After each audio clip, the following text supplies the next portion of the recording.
Kwaniriza ku mukutu ogwa Point Media UG olunaku olwaleero lwa Sunday enaku z'omwezi 14 omwezi tuli mu gwa 7 nkubuuzaako osiibye otya osuze otya kisinziira wa woosinzidde okulaba akatambi kano oba budde ki amosobolodde okuba nti nno otufuna wano ku mukutu ogwa Point Media UG nga bulijjo nkujjukiza nti kiba kikulu nnyo bw'osubscribinga ate n'oteekako net notification bell lwansonga ojja kuba otegeezebwa ddi lwetaddeyo akatambi ani ayogedde biki byayogedde okufuba okulaba nti tolekebwa mabega mu nsonga zonna ezigenda mu maaso mu kisaawe eky'ebyobufuzi wano mu ggwanga erya Uganda.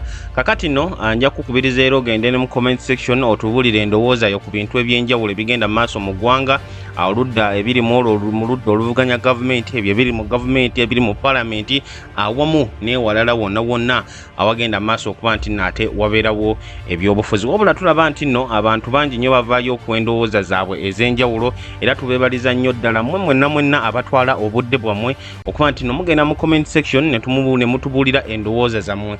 Mmwe mwenna abavaayo ng'ate muli mu ngeri yakuvoola tubasaba nja kuba nsaba mubeere nga ate mwekuumira ku mulamwa ogezaako okulaba nti eggwanga erya Uganda buli muntu yenna alirinako omutemwa aliteekako ettoffaali mu ngeri emu oba endala. Wabula nga tukusuubiza nti tujja kuba nti no tukomekkereza okuweereza wano ku mukutu ogwa Point Media UG olunaku olwaleero tugenda kuba tutunuulira akatambi akasobodde okuba nti no kalabika ku mikutu emitimbagano oluvannyuma lwa Honorable Joel Ssenyonyi, Leader of Opposition ow'ekibiina ekya National Unity Platform okuvaayo okukuba ebituli mu abo bonna abaagala okugamba nti nno reforms zirina okuteekebwawo. Ojjukira nti nno ekimu ku ebyo ekibonyaabonya abo abali mu ludda oluvuganya gavumenti ekyokuba nti nno embeera eteekebwawo naddala mu biseera ebyakalulu tebeera favorable n'omulundi n'ogumu era tebawa mukisa lwansonga nti ebiseera byonna wabeerawo obubbi bw'akalulu okusinziira ku abo abali mu ludda oluvuganya gavumenti wabeerawo okubonyaabonya bannansi ate naddala nga bye twalaba mu kalulu k'omwaka gwa 2021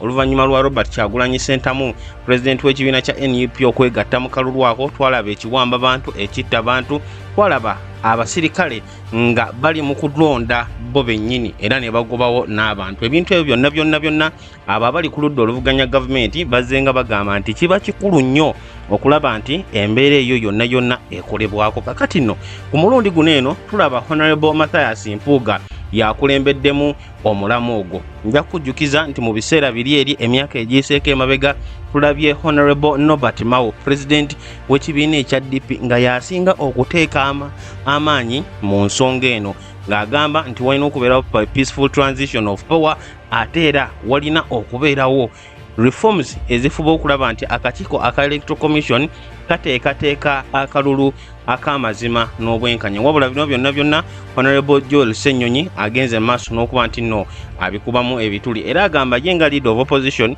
awamu n'abo abali mu ludda oluvuganya gavumenti balina ebibuuzo byabwe lwaki ku mulundi guno ate kizze bwe kiti era agamba n'okugamba nti waliwo eŋŋambo ze baawulidde nti waliwo omubaka ali ku ludda oluvuganya gavumenti agenda okukozesebwa okuleeta enkyukakyuka mu butya pulezidenti bwalondebwa.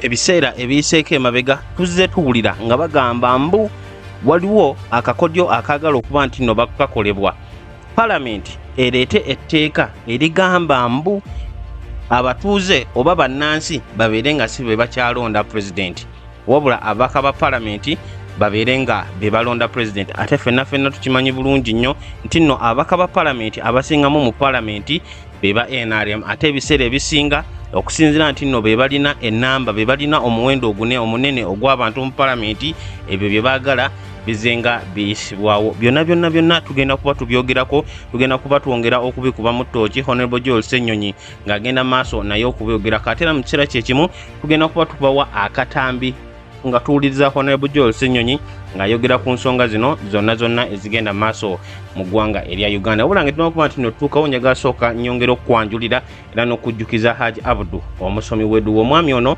amukoneko ku namba eri ku screen yo eri 0752447156. Gwe wenna alina ebizibu eby'ensimbi eby'omulimu oli mu ggwanga oba oli wabweru wa ggwanga mukoneko obukonyi ojja kuba okolebwako ddala bulungi nnyo. Kansooke nkuwe akatambi kano ng'atubuulira kikyakola butya bwakikola ate n'oluvannyuma tukomewo ku nsonga za Leader of Opposition Right Honorable Joel Ssenyonyi.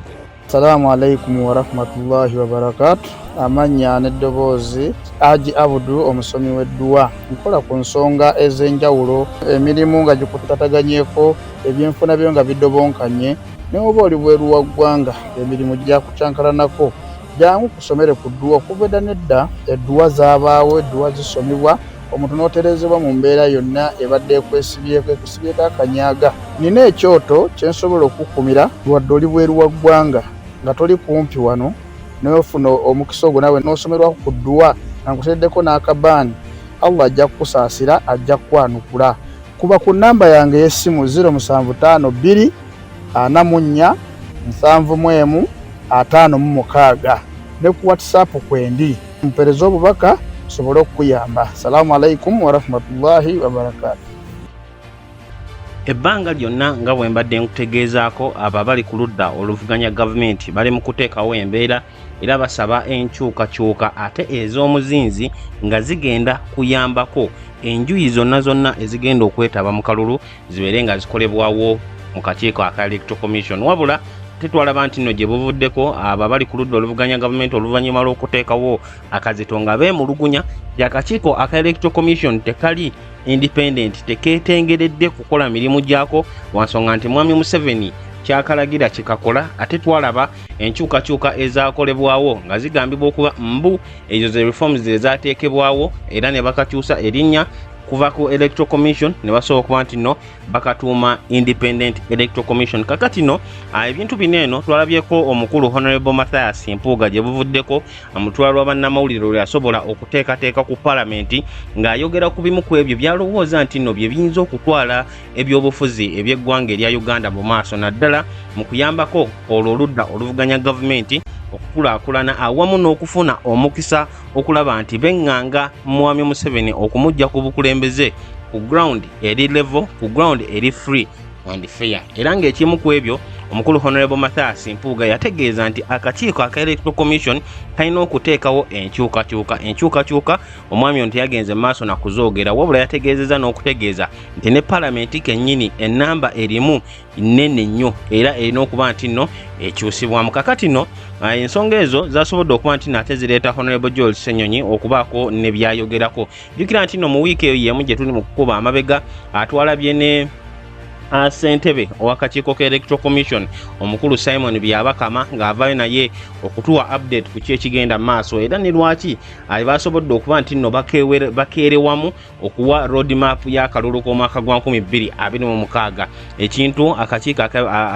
Ekintu abo abali ku ludda oluvuganya gavumenti kye beemulugunyako nti singa tewabaddewo malya ga nsimbi, singa wabadde tewaliwo okubulankanya ssente ya muwi w'omusolo, oba oliawo ebintu bino byonna byandibadde byateekebwa dda mu nkola. Wabula ate era twalabye nti nno waliwo ebyo ebiri mu kwemulugunyizibwako abali mu ludda oluvuganya gavumenti nga bagamba nti ensonga engeri gye zitambulamu oba oliawo ne tunaatuukira mu kalulu k'omwaka gwa 2026 era tewajja kubeerawo nkyukakyuka, wabula ebyo bye twalaba mu kalulu k'omwaka gwa 2021 ate okuba nti nno biddibwamu ne mu kalulu k'omwaka gwa 2026. Kakati ensonga omukulu ono zagenda okuba nti nayogerako njagansooke nzikuwe mu katambi ate n'oluvannyuma tulyoke tukomewo okwongera okukuba ttooki mu nsonga zino ate nga bwe twekenneenya biki byayogedde era abadde agezaako okulaba nti atugamba kikatusooke tufune leader of opposition Right Honorable Joel SSENYONYI. My colleague was in this office the past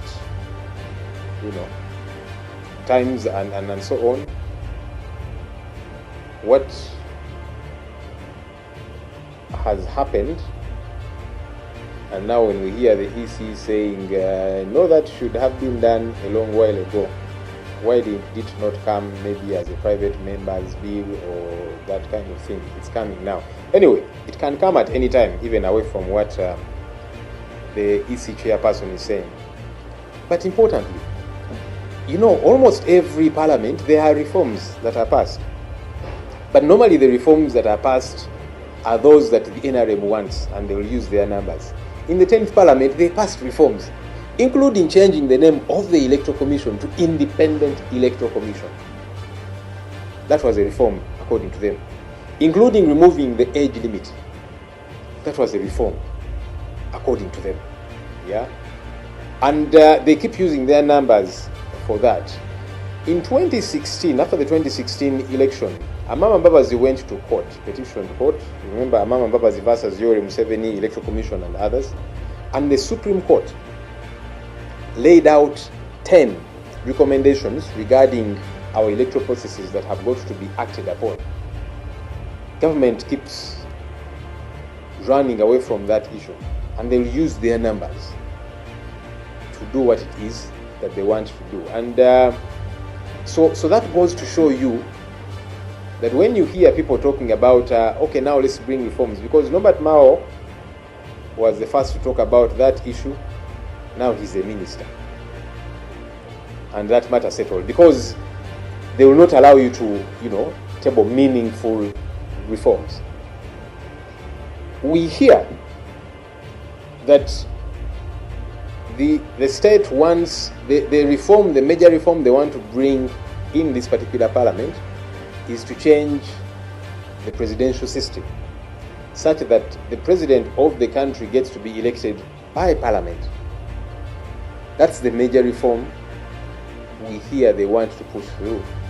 And we have learned that this time they don't want to do it using NRM members.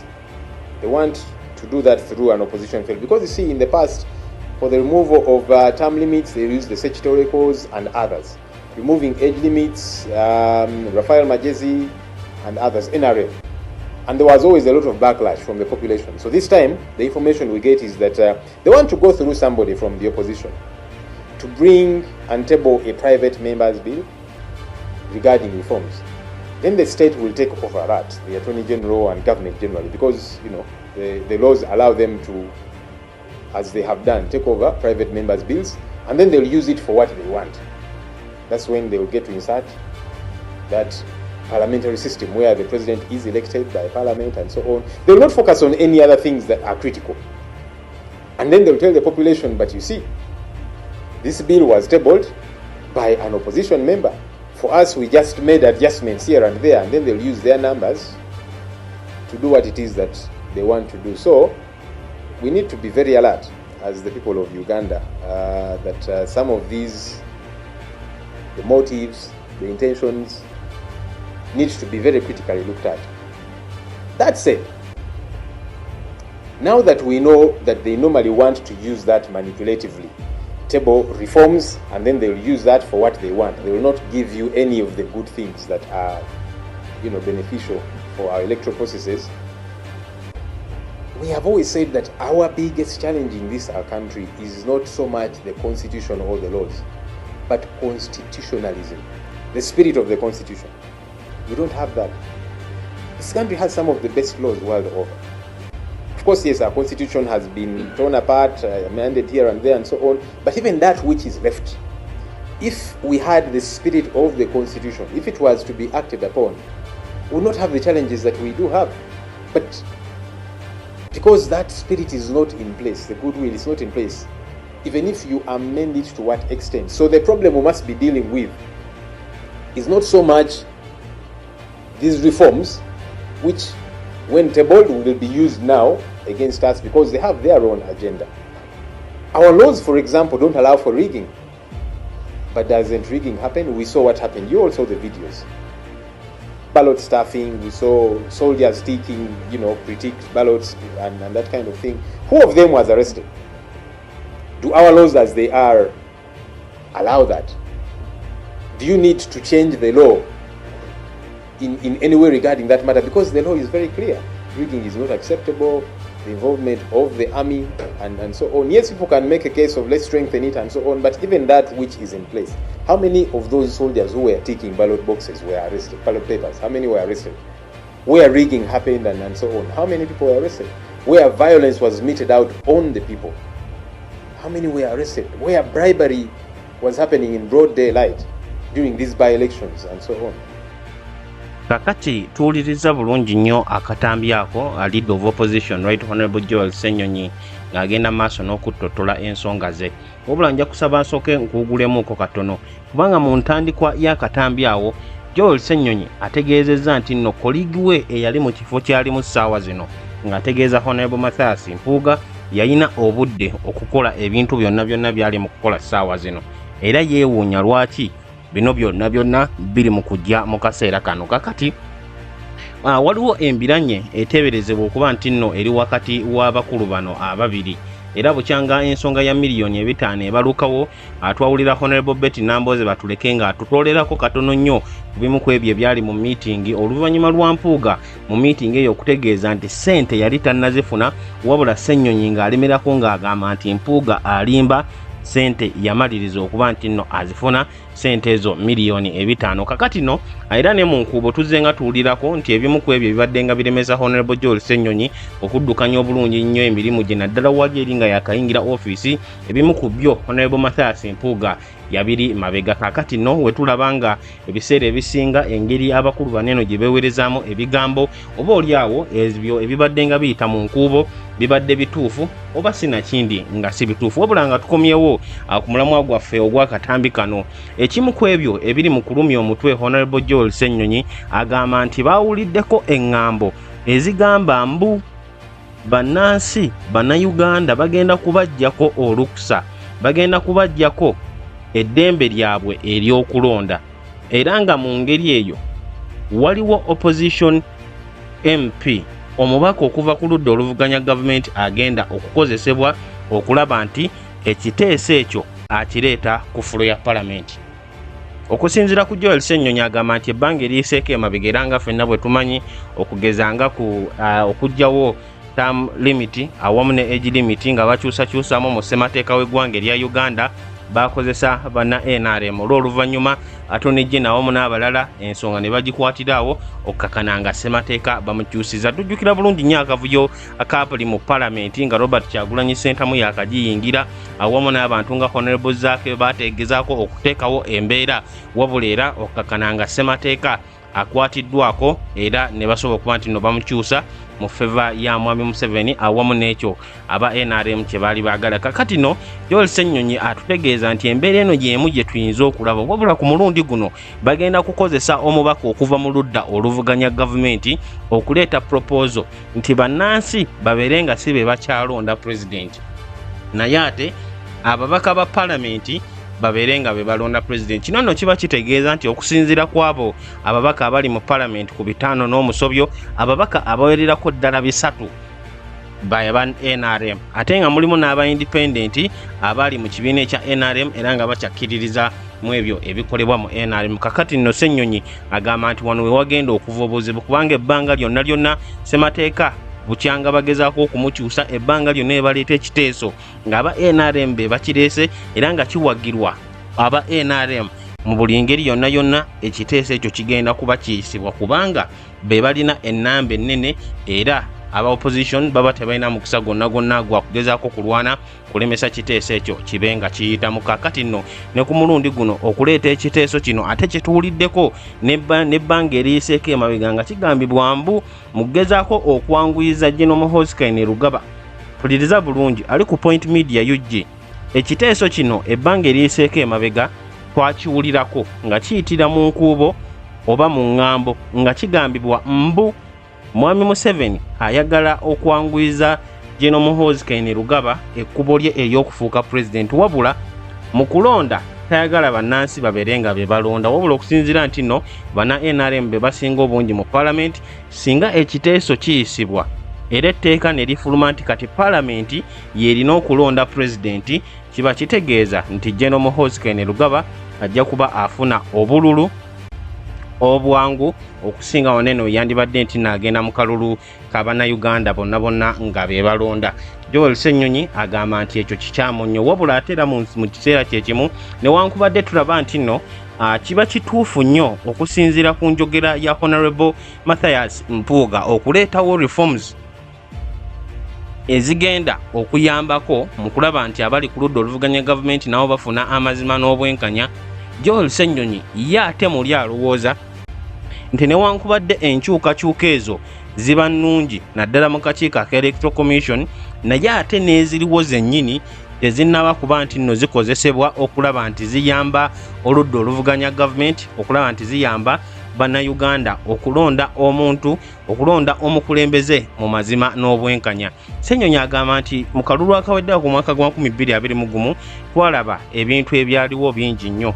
Bakandidates abamu ku bo ne bawambibwa, abalala ne batulugunyizibwa, abalala babuziddwawo, ne tulaba abajaasi nga bali mu kulonda nga bali mu kugobawo bannansi, wabula era akakiiko ka Electoral Commission tekalina kye kaakozeewo.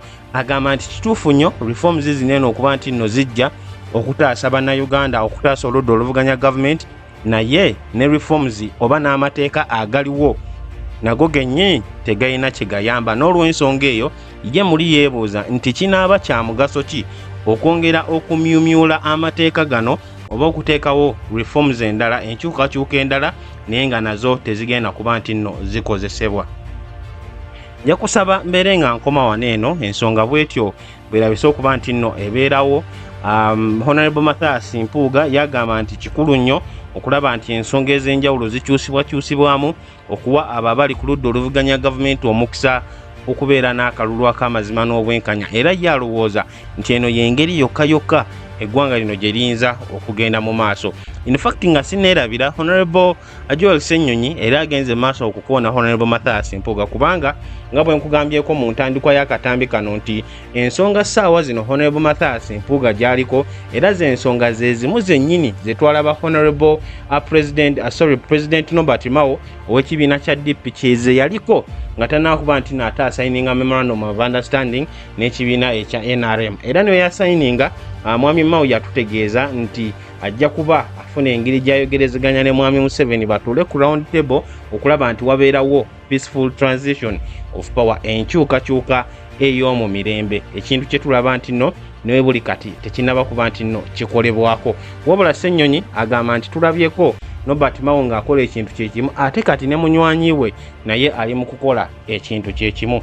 Ekigenderera wamu ekyo agamba nti ye atakitegeera, wabula abuusabuusa ebyokuba nti nno reforms ze bazenga bakabirira nga baba bali ku ludda oluvuganya gavumenti nga nezo